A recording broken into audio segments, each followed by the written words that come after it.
G'day there, ladies and gents of the internet. I am the Braveheart Aussie and welcome to a journey in world building.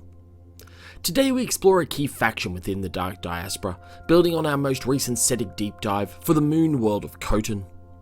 This faction is very different to those we have previously explored, as rather than being a government or some authority of a great or regional power, they represent little more than a small, disparate, dispersed community of refugees from the 8-decade war of Koton with the Galador hegemony. So let's explore the unique attributes and motivations of the Koton Expat Corp.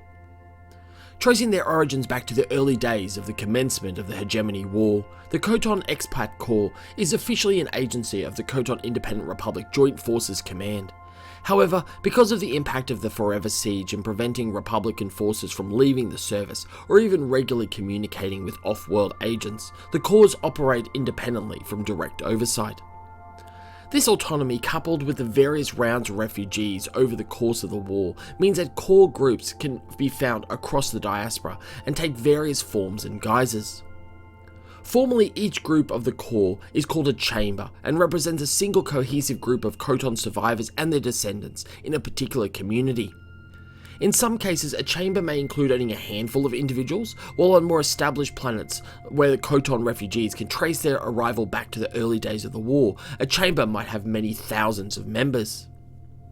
This dispersal also means that the Corps lacks any form of central organised pan-diaspora governance structure. Instead, chambers are free to pursue providing aid to Koton in any manner they see fit and are able to achieve. However, all chambers are founded on a common set of mutual objectives. These include 1. Providing material support to aid the war effort, 2. Providing humanitarian assistance to refugees and residents on Koton, 3. Promoting the cause of the Republic and secure support from various powers, authorities and governments across the diaspora, 4. Gather and supply intelligence to Joint Forces Command on Hegemony Forces' capabilities and movements in the Daemon system and across the diaspora.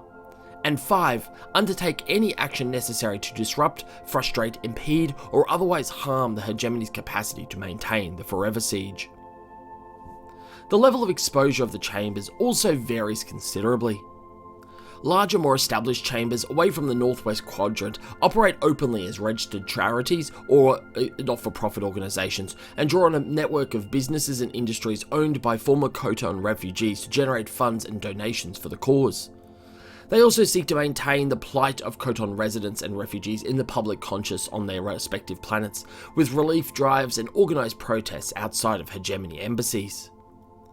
There are even chambers operating within the Tarvan Covenant, with the conclave of acolytes and deacons across the diaspora blending the Covenant's proselytizing with messages highlighting the injustices against Koton and the Republic. Donations through these acolytes are commonly skimmed and diverted to the Republic, sometimes even with the quiet acknowledgement and awareness of the Covenant authorities themselves. In contrast, chambers closer to the hegemony operate behind a facade of other businesses, industry associations, progress groups, or even pro-hegemony entities.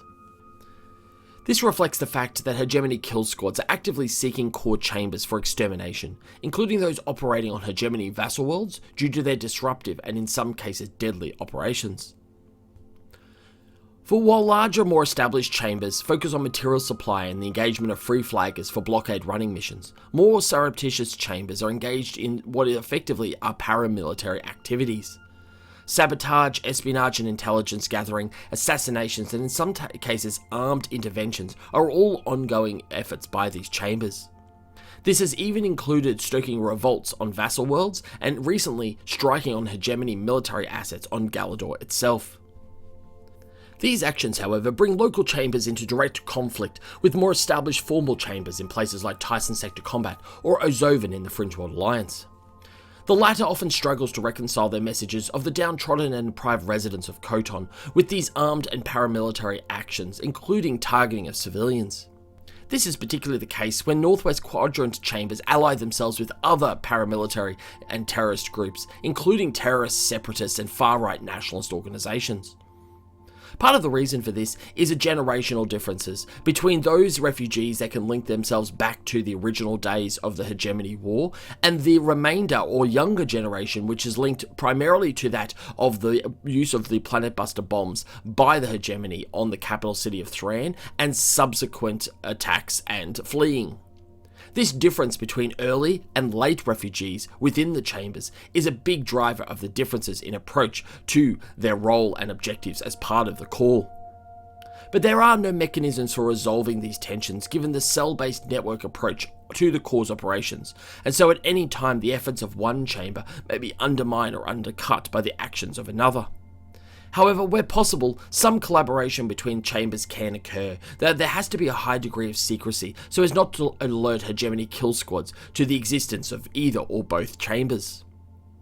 And that is where we're going to leave this faction investigation today. I am happy to announce that Fool's Edge has been successful in the most recent setting selection poll, and we will be jumping into the first episodes of that next week. I have some awesome system mechanics and other planetary features of the system which are going to be really fun to explore and investigate as part of our first episode. But that is it for today, ladies and gentlemen. Thank you so much. I hope you all have a wonderful day and may the journey continue.